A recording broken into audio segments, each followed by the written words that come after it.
આપણે શાંત ચિત્તે હૃદયના ભાવથી ભગવાનની મૂર્તિમાં સંલગ્ન થઈએ. આરતી પૂર્વે ભગવાનના મહિમાનું ચિંતન કરીએ.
भाव दिव्य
कृष्ण गोविन्द जय जय गोविन्द राम कृष्ण गोविन्द जय जय गोविन्द हरे राम गोविन्द जय जय गोविन्द हरे राम गोविन्द जय जय गोविन्द नारायण हरे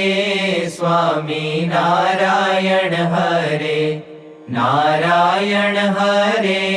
स्वामी नारायण हरे स्वामी नारायण हरे स्वामी नारायण हरे कृष्ण देव हरे जय जय कृष्ण देव हरे कृष्ण देव हरे जय जय कृष्ण देव हरे जय जय कृष्ण देव हरे जय जय कृष्ण देव हरे वासुदेव हरे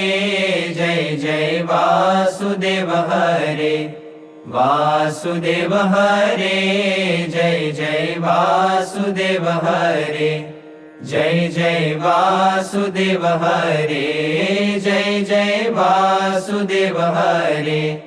वासुदेव गोविन्द जय जय वासुदेव गोविन्द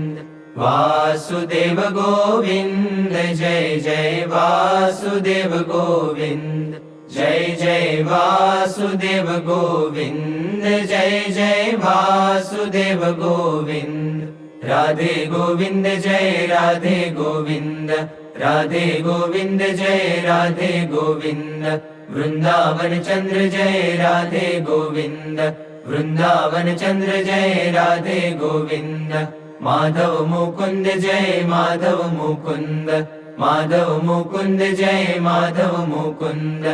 आनंद कंद जय माधव मुकुंद आनंद कंद जय माधव मुकुंद स्वामी नारायण स्वामी नारायण स्वामी नारायण स्वामी नारायण स्वामी नारायण स्वामी नारायण स्वामी नारायण स्वामी नारायण स्वामी नारायण स्वामी नारायण स्वामी नारायण स्वामी नारायण स्वामी नारायण स्वामी नारायण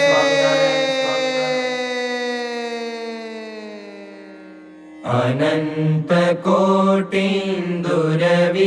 प्रकाशे धाम्याक्षरे मूर्तिमताक्षरेण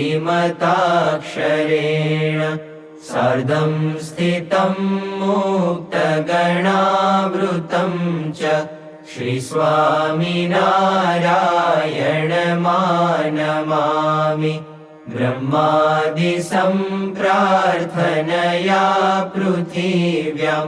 जातं समुक्तं च सहाक्षरं च सर्वावतारेष्ववतारिणं त्वां श्रीस्वामिनारायणमानमामि दुष्प्राप्य मन्ये कठिनैरुपाये समाधिसौख्यं हठयोगमुख्ये निजाश्रितेभ्यो ददतं दयालुं श्रीस्वामिनारायणमानमामि लोकोत्तरैर्भक्तजनाश्चरित्रे प्रह्लादयन्तं च भुवि भ्रमन्तं यज्ञांश्च तन्वानमपारसत्वं श्रीस्वामिनारायणमानमामि एकान्तिकं स्थापयितुं धरायां धर्मं प्रकुर्वन्तममूल्यवार्ता वचः सुधाश्च प्रकिरन्तमूर्व्यां श्रीस्वामिनारायणमानमामि विश्वेशभक्तिं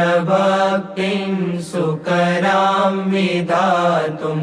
बृहन्ति रम्याणि महीतलेऽस्मिन् देवालयान्याशु विनिर्मिमाणं श्रीस्वामिनारायणमानमामि विनाशकं संसृतिबन्धनानां मनुष्यकल्याणकरं महिष्ठं प्रवर्तयन्तं भुवि सम्प्रदायं श्रीस्वामिनारायणमानमामि सदैव सारङ्गपुरस्य रम्ये सुमन्दिरे यक्षरधामतुल्ये सहाक्षरं मुक्तयुतं वसन्तं श्रीस्वामिनारायणमानमामि निर्विकल्पुक्तम् अतिनिश्चयतौ घनश्याम महात्मज्ञानयुत भक्ति तौ एकांतिक सुखधाम मोहि में तौ भक्तपनो तामे कोई प्रकार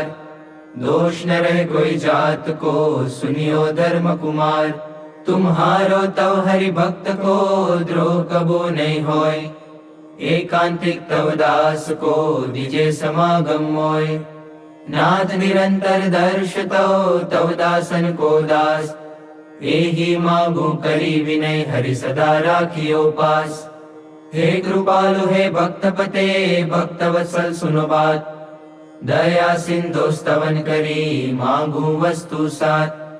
सहजानंद महाराज के सब सत्संगी सुजान